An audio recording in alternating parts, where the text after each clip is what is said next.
Veturat këndejpari nuk mund të lëvizin.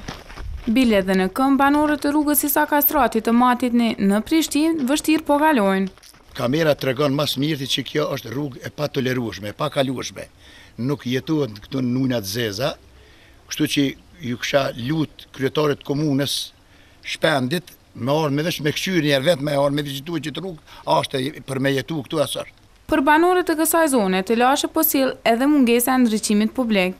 2 drita sjalit e këm gjitone me paret mija që ku vjen atë nërë, kanë artë atë kikot, kanë shantazhun, kanë thonë se do të mi hek ose dënun. Banorët e rrugës Isa Kastrati kanë edhe të lashe tjera infrastrukturore. Rjeti pa reguluari ujrave të zeza po sill kogja probleme për ta. Kur pisinëm dritoret, ira për në mirë. Edhe zhegi i malë që po është shumë keq, vallohej kur po dalim jashtë, qa me po kanalizim. Për problemet e banorëve të kësaj rruge në dieni janë edhe në komunën e Prishtinës. Drejtori i infrastrukturës Hysen Durmishi bëri me dije se planet janë që para fillimit të dimrit ato të zgjidhen. Problemet me infrastrukturën në komunën e Prishtinës janë shumë të mëdha.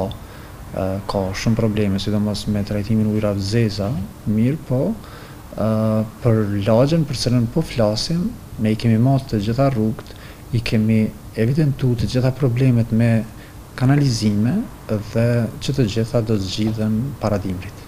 Ai paralajmëroi se pas rregullimit të kanalizimit, rruga do të shtrohet me kubza si dhe do të ndriçohet.